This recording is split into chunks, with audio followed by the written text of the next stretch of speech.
All right, folks, I'm TJ Lauerman, aka ThatSportsGamer online. Uh, very happy to be here on International Podcast Day. Huge thank you to the team, Steve, Dave, Jeff, Ray, Daniel, other Dave. Too many people to thank. Todd just had a great session. Most of the stuff Todd said, I have completely failed at in my efforts at podcasting. Currently, I am trying to pull myself out of a podcast slump. Lots of stuff has happened in my life recently for the best. So I guess going on a podcast hiatus during that time wasn't a bad thing. I just want to give you a little bit of background on me. I've been a gamer all my life, hence this gamer in my title. Probably about 14 years or so now. I went to college, started watching a television station known as Tech TV. We didn't have it where I live, but when I went to college, they had the station there. I was a big fan of the Screensavers and Leo Laporte, and that's kind of how I ended up getting into podcasting, specifically on the listening side. As the Screensavers went on, they brought in some other people, and then they sold the company. Everybody got let go and everything. And then This Week in Tech started, and I think that was the first podcast I started to listen to way back in the day. And another thing that started around a little after that was one of the other co-hosts from the Screensavers, Kevin Rose, started doing Revision 3 and Dignation. That stuff was great. On Revision 3, they had a show called The Totally Rad Show, which was like a essentially a gaming TV show on the internet, video podcasts 12 years ago or 10 years ago or something, maybe 8. Loved it. So I got the audio from Twit. I got the video from Revision 3. One of the great things that came out of watching the Totally Rad Show, well, two things that really changed my life coming from that show was, one, on one of the episodes, they did the Extra Life charity marathon, which is where people play video games for 24 hours straight to raise money for children's hospitals. Since I watched that episode, I guess 8 years ago, coming up this November 5th is going to be my 7th Extra Life Children's Charity Marathon. Since I've started doing this, I've raised a little over $6,300. Last year and the year before, I've had some great sponsors, including Netcast Studio and the Lees, and I appreciate all their support. I've also recently started a team. This is going to be the 5th year of my team doing Extra Life. We've already raised over, in the 5 years, this being the 5th year, we've already raised over $33,000 for our respective children's hospital. So that's been great. And that grew out of watching the people on a podcast play video games for charity. And another big thing that grew from that, one day, big thing with me is community interaction. So before I was a podcaster, I was interacting with all my favorite podcasters, hitting them on Twitter, in message boards and everything. And one day on Twitter, one of the hosts of the Totally Rad Show tweeted out, "Hey, this website is looking for writers." I am a terrible writer, but as we say with podcasting, podcast your passion. And I was like, I have a passion for video games. I'm gonna go try to write about video games for this website. And I did that. I got through the process and I started writing for them.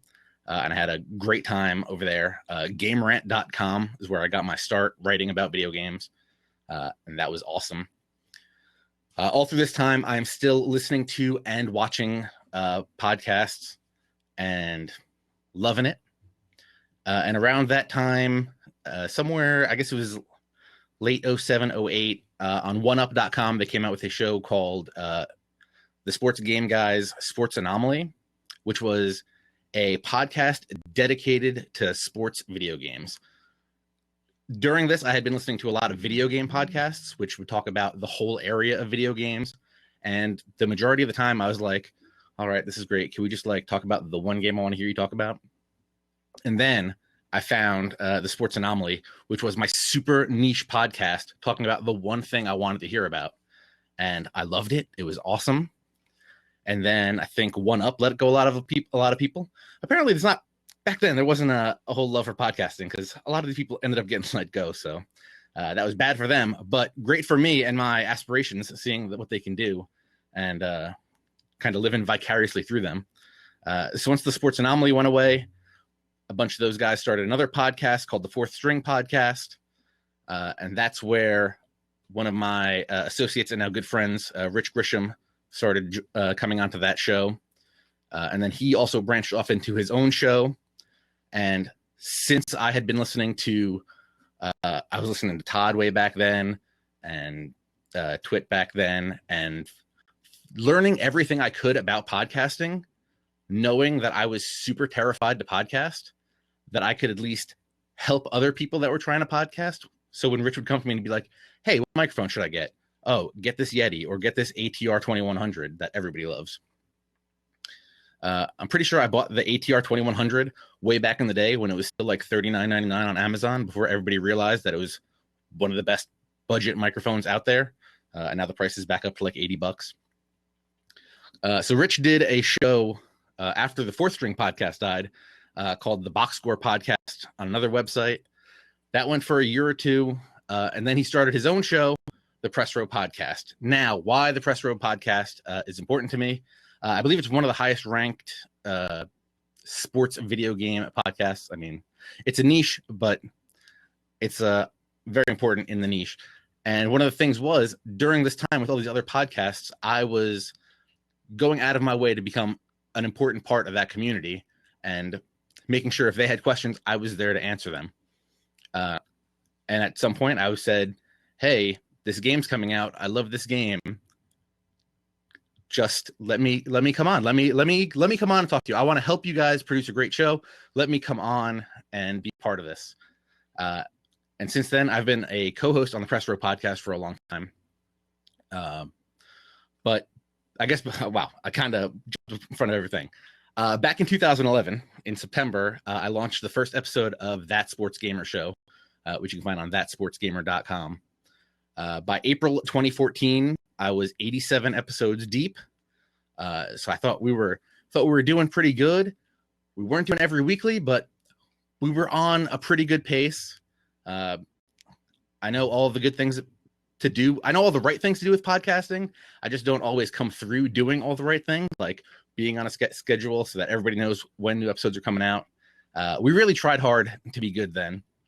But yeah, April 2014, episode 87 came out. November 2015, episode 94 came out, which was rough because there was a lot of time in there. Things happened.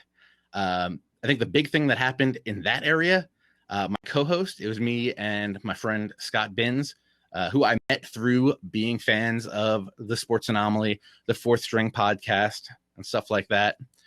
He ended up moving, making his schedule much harder to record. And I hate the sound of my own voice. So recording solo podcasts was something I was terrified to do and never really liked to do. I think at some point in that area, there was an episode called the update, because I realized in this 2-minute recording, I think I said about 47 times, as you can see. And that was pretty frustrating to me. So I was always really scared to do a solo show on my own. And then I came back last November, really excited, came out with episode 94 on January 9th, 2015. And then literally a week and a half later, my son was born. So that's great. Great reason to take a couple months off of podcasting.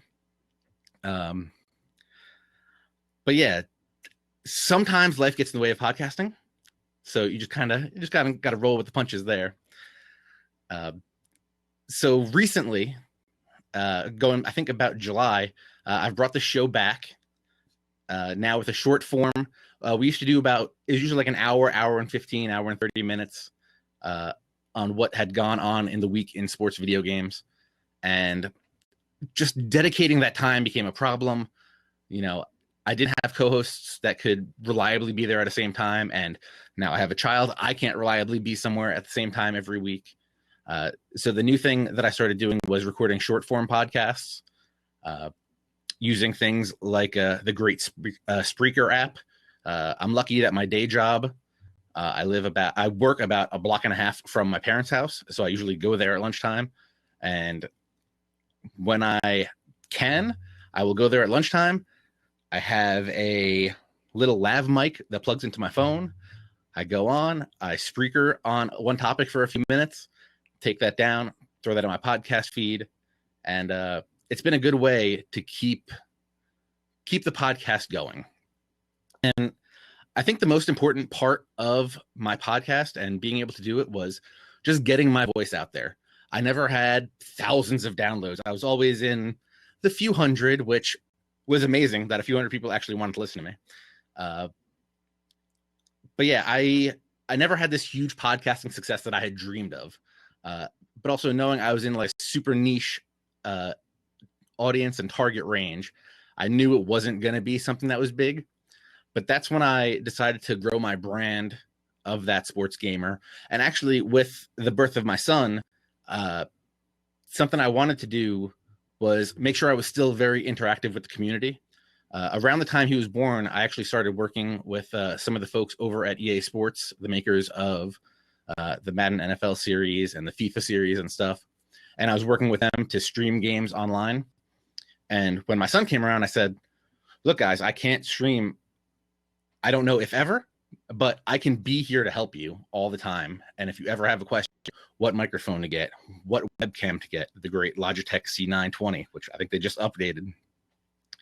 So yeah, I think sometimes being a part of the community always being a part of the community is way bigger than just doing a podcast, because a lot of people can just go out, talk, record, upload it, and let it go. But if they're not a part of the community, that doesn't really matter what you say on a podcast. But yeah, so the guy Rich that I mentioned he started on the Fourth String podcast as like a guest host from time to time, and started the Press Row podcast and his Box Score podcast. Recently, he took over as the chief marketing for Out of the Park Developments, which makes a couple of video games. One is Out of the Park Baseball. This year's is Out of the Park Baseball 17. And before he took that job, he said, the only way I'm taking this job is if you come along with me and be my community manager. And I thought, that is amazing. All these years of talking sports video games with all these people, doing the podcast, doing streams, making videos on YouTube. It all came to like a head when one of my friends that I met through podcasting and everything was like, hey, I have this opportunity for you. And currently, according to Metacritic, Out of the Park Baseball 17 is the second highest rated PC game of the year with a 92 overall rating, which is pretty amazing because my first year in the video game industry, and I'm working with the best rated sports video game of the year, is pretty intense. And it's just been a great journey of going from sitting in a dorm room watching the screensavers to following these people in their different jobs and lives, getting new livelihoods all the way down the line, that I was able to get in there, be part of communities, and build a name for myself to be able to spread the communities even more. And now working with video games is pretty amazing, if you ask me. And that all kind of came from just watching these people and having the courage to sit down at a microphone and hit record. And sometimes those few things, sitting down, having a microphone and hitting record, can be the hardest thing. But if you can sit there and do it, it can reap great rewards. As I've said, we've been able to raise over $33,000 for charity. I've gotten a part-time job out of it, which is pretty awesome. And yeah, podcasting's been very helpful. One of my big mistakes in the beginning of podcasting was, okay, I listened to all these shows about podcasting. I listened to Daniel's The Audacity podcast. I listened to the Podcasters Studio and the Podcasters Roundtable. I need all of this gear. I need microphones. I've got a mixer over here that I don't think I've touched in 4 years. I think if I told my grandmother that I haven't touched that mixer that she got me for my birthday one year, she'd probably be pretty angry. I've got other microphones. I've got headsets. I've got all this stuff that can be great and help you out a lot. But if you don't have the passion for what you want to talk about and the drive to sit down and actually do it, all that stuff is just things. So there's microphones over there, the mixer, more microphones over here, and headsets. But just being able to sit down and record, for me, has been the hardest part, but also the most rewarding when I actually do it. And I think what's good about podcasting is also it's helped me a lot in doing the streaming that I do. I currently stream 3 times a week on multiple channels, streaming video games and having conversations with people and talking to the chat and talking about what's going on in the video game community. And doing the podcast, even if it's just sitting here recording it locally and then putting it out, not having the stream in front of me, has helped me a lot in talking, like literally just talking. When I talk to my family, they say, I don't understand what you just said because you spoke way too fast. And then they get really mad because I get the comment, hey, I listened to your podcast yesterday and you speak very clearly on that. Why can't you speak like that all the time?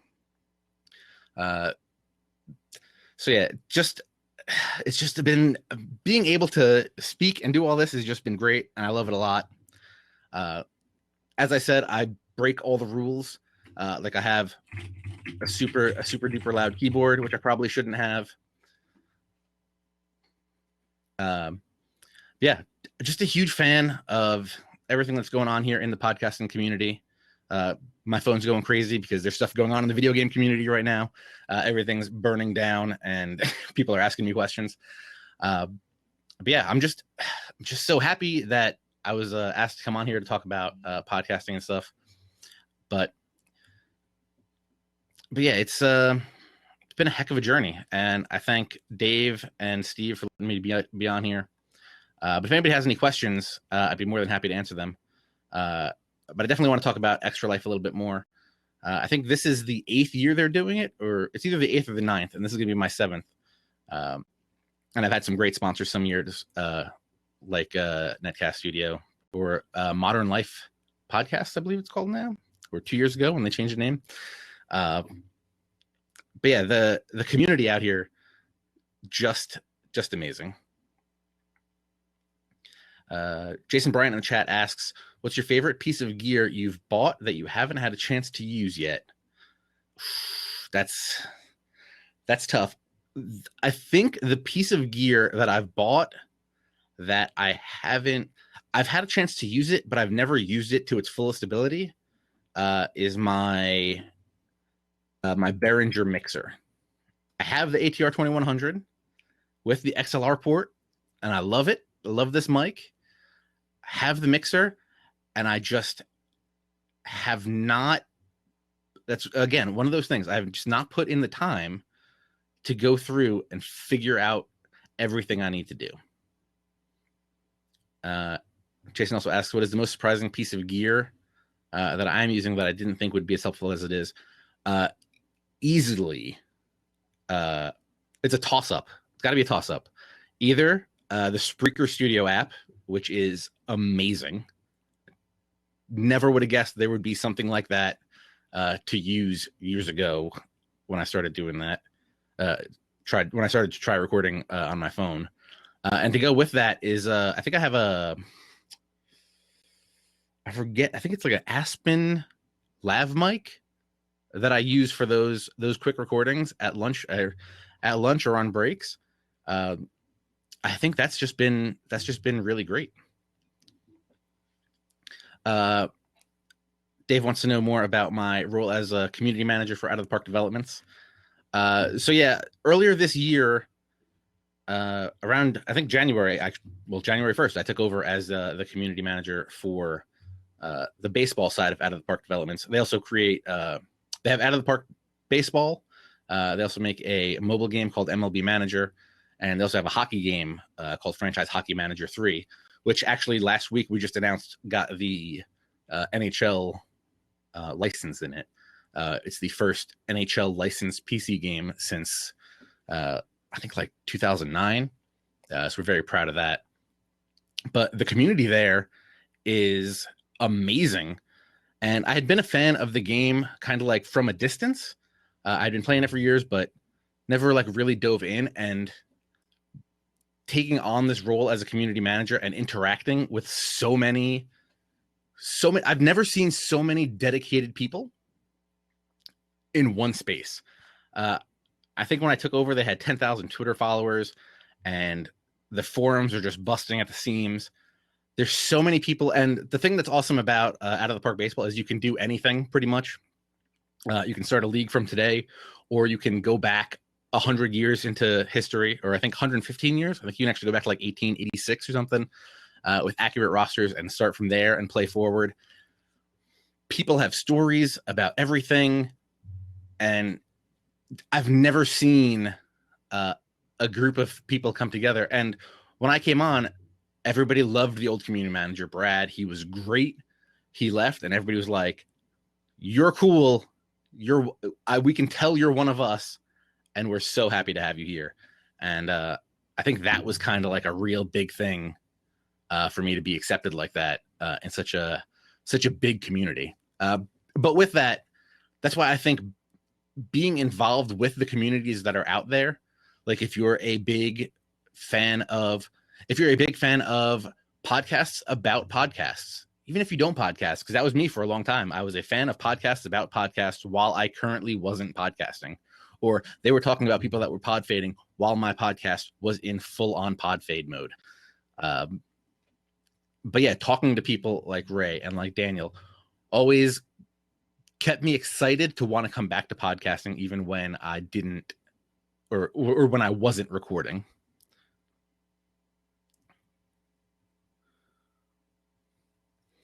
Yeah, I'm just super happy to be here.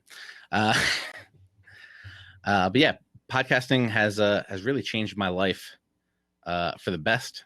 I'm going to try to figure out how to get a 10-month-old to podcast, even though he can't speak yet. I think he's going to start streaming one of these days. I think I'm going to get one of those the baby harnesses and just strap them onto me so we can start playing.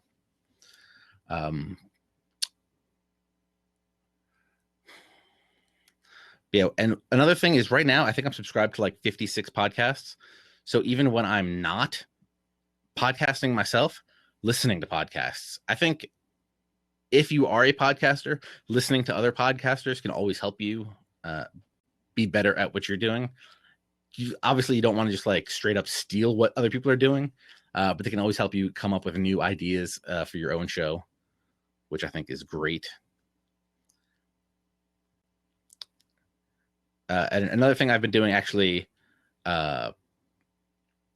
which has been really handy, during my live streams, if I talk about a certain topic for long enough, I will cut those out and put them into my podcast feed, which has actually been really handy. Which has been really handy. Have we done local meetups or anything? One thing I've actually been doing a lot, or the last few years, is going to PAX East, which is the Penny Arcade Expo. A few years ago, we did some Press Row podcast episodes from there, like on the stage there. And the last 2 years, I've been working with some people who now work over at EA Sports. We've done panels called As Seen on Twitch. So you want to be a live streamer, or live streamer. And if you go to my my YouTube, youtube.com/ThatSportsGamer, and search for As Seen on Twitch, you can watch those panels there. Those have been great and a little terrifying. The first year we did the As Seen on Twitch panel, we walked to the room and we're like, there's a lot of people standing out here, and we're not really sure why they're here. And so we asked, we're like, is this the room we're supposed to be in? They're like, yeah. And we're like, what is this line for? And they're like, oh, well, that's for your panel. I don't think you've never seen 4 grown men as scared as we were. It's one thing to sit here talking to your microphone or sit here talking to your webcam, even if you're streaming live to dozens and dozens or hundreds and thousands of people. But when you go somewhere and see it in real life, see them sitting there in front of you, it's a whole nother thing, and pretty terrifying. But I definitely want to try to do more local meetups. We have a guild for our extra life, or for my hospital in Extra Life. There's a guild. They've been having meetups and stuff. Sadly, I haven't been able to get out to one of them yet, but I definitely want to do that soon. Daniel asks, how do I collaborate with others in the gaming community? A lot of the collaboration I do usually starts on Twitter. You can find me at ThatSportsGamer on Twitter. Again, it's just like, you need to just go out there and be like, hey, you're doing something cool. I'm doing something cool. Can we do something cool together? That's another big thing with me that I feel like has really gotten me far in this. I think for one of the Twitch panels, we dubbed it the power of the ask. Something you never should be afraid of is asking people for stuff, or giving people stuff that will help them, that in theory could help you later down the road. But when I started ThatSportsGamer.com, one of my big things was, I said to myself, I'm going to make this professional, and I'm going to take it very seriously. And if there's something that I want to review, I'm not going to say, you know what, that company's too big, I'm not going to bother them to try to get something to review. No, I said to myself, if you want to be good at this, you need to go out and you need to talk to these people, and you need to get what you need. Earlier in Todd's, when he was talking about just trying to get past that first layer of people, that was a big thing for me, was getting past them to get to the people that I really needed to talk to.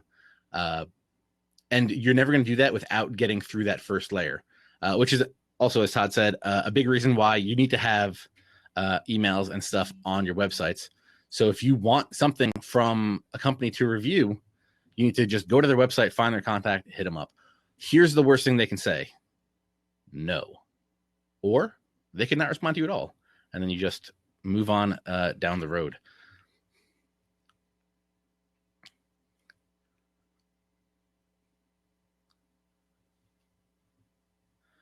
Ever have sports teams beef between the community? All the time. All the time.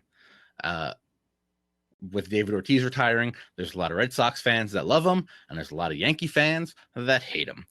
So actually, that's the majority of my Twitter timeline right now, is people talking about that. Yes, sports fans and gamers alike are both very passionate people.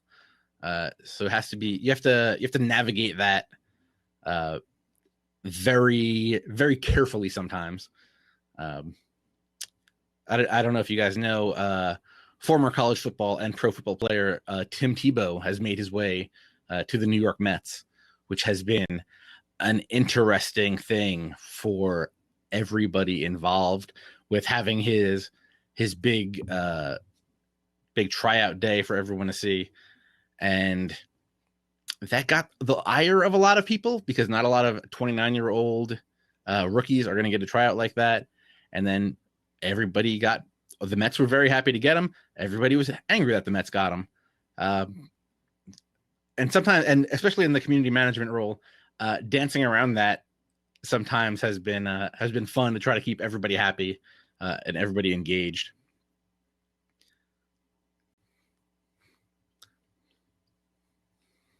So, TJ, would you mind if we bring in some people, have a little discussion with you about some of the things you're doing? Sure. Okay. If you'd like to come on and talk with TJ about any of these topics, send me a little note. We'll bring you in and have a little open discussion with TJ. It might be pretty cool. Yeah, Dave's asking about Extra Life in the chat. This November 5th, I haven't figured out how it's going to work. Normally I stream for 24 hours straight, usually from 8 a.m. Saturday morning to 8 a.m. Sunday morning. This year, being my first year trying to do Extra Life with a child, I think that's probably not going to work for me. I think I'm going to try to break it up into 2 12-hour streams, maybe one starting the 5th, ending the 6th, and then another the next weekend. All the information for that is at thatsportsgamer.com/extralife, one word.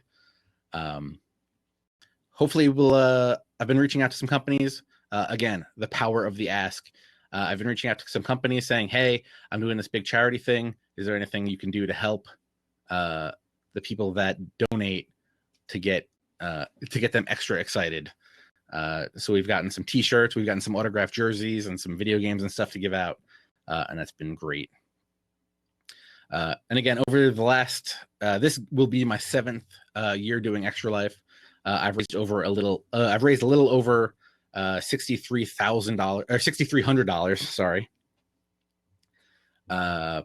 And between me and my teammates, we've raised over $33,000, which has been pretty amazing. Extra Life is for gamers all across the world. It's mainly focused in North America and Canada, but there are options for international people. So if you would want to join me and you want to come raise some money for a Children's Miracle Network hospital in your area, you can go to thatsportsgamer.com/TSG crew, and you can sign up there. You just pretty much have to pick your hospital and then just start, asking people for money. Again, the power of the ask. It all works. 24-hour streams are not the best. I guess that's the easy way to put it. I think 2 or 3 years ago, around 4 o'clock in the morning with about 4 hours left, I made the mistake of sitting down on a big beanbag chair. I'm pretty sure the stream was still running, and I think I was out for about an hour or so. That was pretty bad. Actually, the first year I did it was another rough one.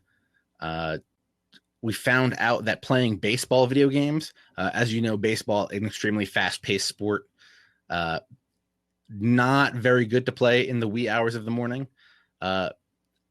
Pitch to pitch, I would be falling asleep with my controller on my chest. Thankfully, it had vibration in the controller, so every once in a while something would happen and be like zzz, zzz, and wake me up. That was good. Usually I had started at 8 a.m. to 8 a.m. the next morning, so those last few hours are always rough when you're waiting for the sun to come back up. How did I get my start in gaming? I think when I was around 3 or 4, must have been more 4. My dad got a Nintendo Entertainment System. I think it must have been 87 or 88. And I remember being 3 or 4 years old. We played Mario Brothers and Duck Hunt. I still remember cheating in Duck Hunt, taking the zapper and walking up to the screen. Jason Bryant was hoping for an Atari 2600 reference. Well, that's good that you want the Atari 2600 reference, because there was, and we can loop this back into podcasting. I was listening to a podcast. I had played Atari 2600. It was at my grandparents' house. I believe it was my mom's when she was younger. There was a game I had loved playing over there, and it was, you played as a chicken crossing the road.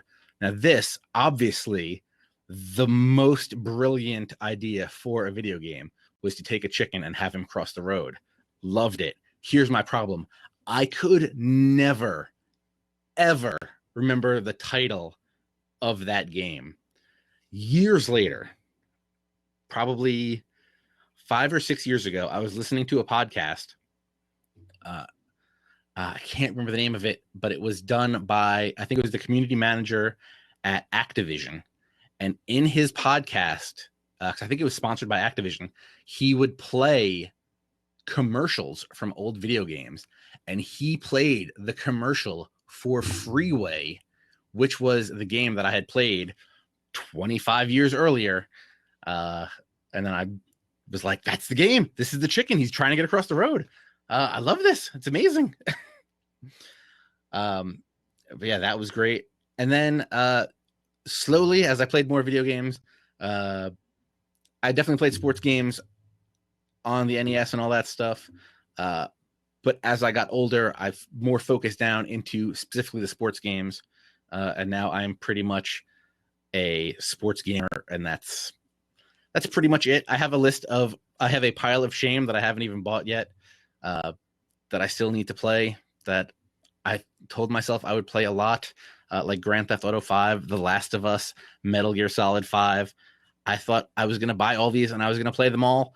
But having a pregnant wife and then having a child really cuts into your video game time, which is actually one of the reasons I love sports games, because you can pick them up, play them for a half hour, and then you're done. And then you go, and then next time you play a new game. But sometimes playing these story-based games just can wear you out. Or I have 45 minutes to play tonight. I can't really do anything in a story-based game.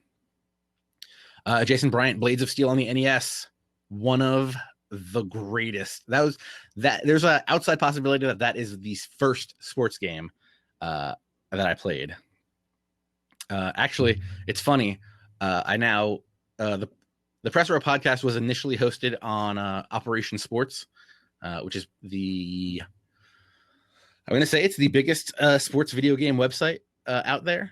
We recently moved it over to hitthepass.com, which I'm a contributing editor there. The reason it is Hit the Pass is from Blades of Steel, though I did tell them I'm pretty sure it's with the pass, so they might want to change the name of that.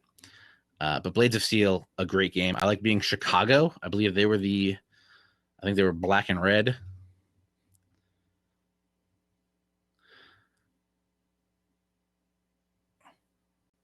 Oh yeah. I think I really turned the corner on being a predominantly sports gamer was when I went to college. One of the first things I purchased before going to college, I said, I play a lot of these video games. I bet these people are going to be playing Madden at college. I should probably get into Madden. I think the Madden that came out my freshman year was Madden 2003. So I'm a little bit younger than some of you guys. So that was great. And that was the initial community building for me in the sports video game world, was playing Madden 2003 with all the people at school. That was great. What are my favorite gaming podcasts? Okay. Obviously, the Press Row podcast and That Sports Gamer Show, but I guess those are unfair because those are ones I am on. Favorite gaming podcasts, the Giant Bombcast from giantbomb.com. That is great. The Kind of Funny Games Cast. The guys at Kind of Funny had worked for IGN.com, and they spun off. They did their own thing. They started a Patreon, and they've kind of blown up since then. They're doing amazing. The Giant Beast Cast, which is the Giant Bombcast's East Coast team, which I want to get over there and talk to them. I saw them at an event once, and that was great. What else we got here? The Retro Game Fix I'm listening to now. I'm loving that. Oh, you know what I forgot to say? The Player One podcast. Let me see what they're up to now. They're up to episode 516, and I don't think they've missed an episode, or I don't think they've missed a week since they started recording. I think maybe there was 1 week they missed since they started recording. And that's another one where I am a huge fan of that podcast, and I started tweeting at these people and I started talking to them. And then at some point, one of the guys was like, "Hey, we've heard your show. One of our co-hosts is out this week. Do you want to come on and talk?" And I said, "Heck yeah, I do." And then I became into that community. The number one thing is definitely Definitely community. If you can't record a podcast, talk to someone who does a podcast, and just get out there. That Sports Gamer is a brand that I've kind of I've used the fake it till you make it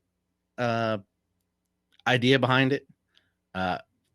Making shirts, making mugs, doing stuff like that. The more I don't know how to describe it. I have this rule about playing golf that I use in this kind of life.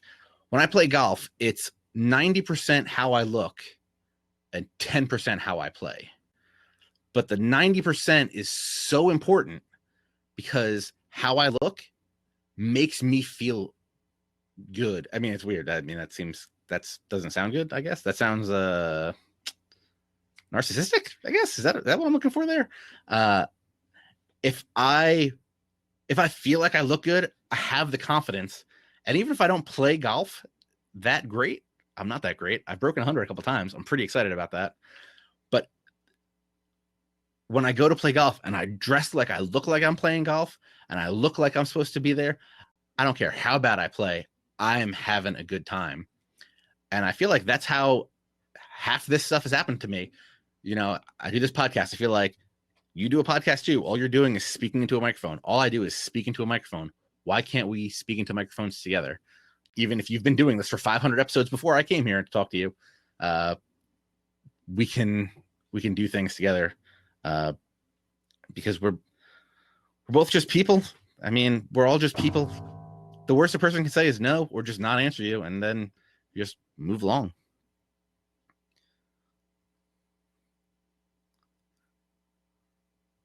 I think there was a great line by the late Notorious B.I.G. How can I be afraid of a man that breathes the same air as me? That's I think there's some extra bad words in there, but the sentiment is there. We're all just people. So I'm trying to think what else. Some other podcasts that I listen to. I've just started listening. Speaking of bad words, I've started listening to the I Am Rappaport podcast, which is pretty good. But it's one of those things, like with podcasts, obviously I project myself as the sports gamer, but I have all these technology podcasts. I'm still listening to Twit podcasts that I've been listening to for 8 years now. Yeah, a lot of cool stuff going on. I would love it if you would check out thatsportsgamer.com/extra life. Really want to try to do big this year. We'll be streaming that again this year, and it's going to be a whole lot of fun. Todd, I have your book. I think it's in my attic. I had it way back when I was still living with my parents. And then I had it on my desk in my apartment, and now I think it's in my attic somewhere. Favorite sports franchises, definitely MLB The Show, which is on PlayStation, and the Madden NFL series. Again, community is huge. Back in the beginning of 2014, I want to say. I believe it was the beginning of 2014. Since I was working with these people at EA Sports so much, they actually asked me to come down to play a pre-release version of Madden 25 at a community event. They flew me down to Florida to go see their studios and check out the game for a couple days. That was awesome. Yeah, a lot of great stuff can come from just getting your name out there, talking to people, and making things happen. Yeah, Madden, MLB. I just picked up my first Forza game, Forza Horizon 3. So far, that seems pretty great. Yeah, I think I started playing the demo, and then I was like, I guess I have to get this because people are going to be talking about it. A new NASCAR game just came out that I think I think it's pretty fun. I don't think it's going to be critically acclaimed as a technical driving masterpiece, but it's fun for me. Yeah, I think they just put out Forza Horizon 2 on Gold, I think it was. Yeah, gaming. Sometimes I wonder if gaming will end up getting me divorced. But that's the past. We just actually passed 6 years that I started ThatSportsGamer.com, and my number one supporter has been my wife. She has always been there for me, always supported me, and without her, I definitely could not do all these things. I feel miserable because the time that I did go down to EA Sports to play Madden was like March, and we had a huge blizzard that she had to dig herself out of up here. I live in New Jersey, so some of those blizzards can get pretty bad. And I'm sitting down there in Florida playing video games and then hanging out in a hot tub with some friends. And she's up here shoveling snow. I believe it's 163 off the Parkway. I think they just changed it. I used to be 168 off the Parkway. I think I'm like 163 now. Whoa. First off, Jason Bryant asks pork roll or Taylor ham. Now, Jason Bryant, if you follow me on Twitter at ThatSportsGamer, you would know that both of those options are terrible. The correct answer is sausage. Nothing is better than a sausage, egg, and cheese. My wife gets the Taylor ham. One time they screwed up and gave me a Taylor ham, egg, and cheese. I was like, I can't eat this. Where's the dogs? Take this. I can't do this. But yeah, without the support of my wife, I definitely wouldn't be doing this. It's funny. Right now, I'm 32 and a half. Back when I was 29, I told my wife, I said, you know, if by 30, this isn't something, like I haven't made myself something, I'm going to stop. I'm going to stop doing this stuff. I'm going to stop playing video games all the time. I'm going to stop being in my office all the time. And she said, no, you're an idiot. This is something you love, and just giving it up because of your age, that is really stupid. So if you're passionate, you should definitely follow those passions. What's next with the community? Anything big coming up? The big thing coming up right now for us is we are gearing up for the release of Franchise Hockey Manager 3 with the NHL license. That's gonna be amazing. I do a stream Wednesday nights with I stream, and then the Franchise Hockey Manager team streams after, and it's pretty amazing what they can do in these games. They're simulation. They're like simulation management games. They're not like the video games you play on console. This is more like if you've ever seen a Football Manager, stuff like that. This is more of a management simulation than like actually playing on the field. Yeah, I think you can discover your passion for podcasting, or you can discover your passion for anything at any age. I remember back in the day when I started listening to podcasts, I think there was like a 9-year-old or a 12-year-old that was podcasting. So I should probably find out what happened with him. I think he was like a tech podcaster at like 12 years old. I stream on twitch.tv/ThatSportsGamer. Though I don't know. I keep thinking about YouTube and switching to my live streaming to YouTube. I don't know if I want to do that. And now that Hangouts is gone, that was a thing we used to do, was use Hangouts onto YouTube, but it's weird. Yeah, but what did they changed something, right? It's not Google Plus Hangouts. It's been too much. What I've been using now actually a lot for the stuff is Discord for the chat, and then streaming that out using XSplit. It no longer has an event page. So I wonder if you could set up. Well, you can set up events in YouTube. I might have to play with that again. But that's actually a great thing with Twitch. They just not too long ago they actually added like a talk show section, so you can just stream your shows that way. Yeah, I don't know. I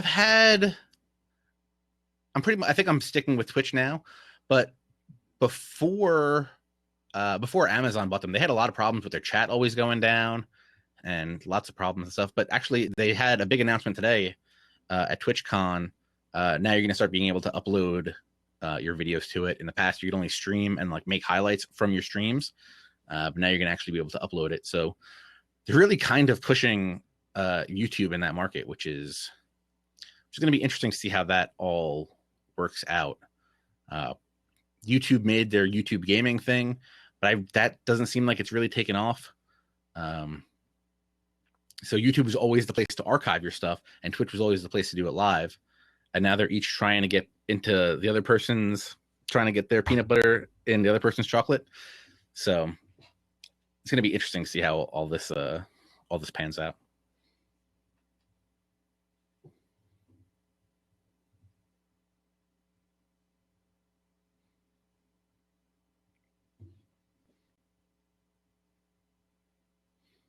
All right, yeah. So I guess that's going to do it for my session. Thank you guys for coming out. Really appreciate it. Again, you can find me on Twitter at ThatSportsGamer. ThatSportsGamer.com/extralife has the information for the charity stuff. Steve just bugged out. See, so it's not just me having problems. That shows how I feel right there. Oh my goodness. Hey, what a great session, because let me tell you from my perspective what's really important. And it's kind of a soul perspective of what we're doing here. And that is, you really had to reach from the bottom of your stomach and pull your pants up to keep going, right? Mm-hmm. And I think that's what people need to do. We quit too early. We give up. We don't lead with our passion. We let our emotions and our brain sometimes take us on the wrong path when you know it's really something you want to do, but you're afraid, or maybe people will think of wrong of you. But you have learned through this roller coaster, I believe, that listening to other people, understanding concepts, and then having a passion to drive it where you want to go, you can achieve it. Is that correct? Yeah, definitely. Sometimes you have to get yourself out of the way to get you to what you really want to do. Wow. So once again, TJ, thank you very much. And if you would let everybody one more time where they can find you, and let's give everybody, TJ, an applause for a really great presentation. We truly appreciate that. Thank you guys so much for letting me be a part of this. I really appreciate it. The main place you guys can contact me is on Twitter at ThatSportsGamer. And I definitely want to point people to ThatSportsGamer.com/extralife. That'll forward you to the all the information for the Extra Life charity stream, what time I'm going to be playing, and what games I'm going to be playing. And if you guys are interested, send me a message and we'll play something during the stream.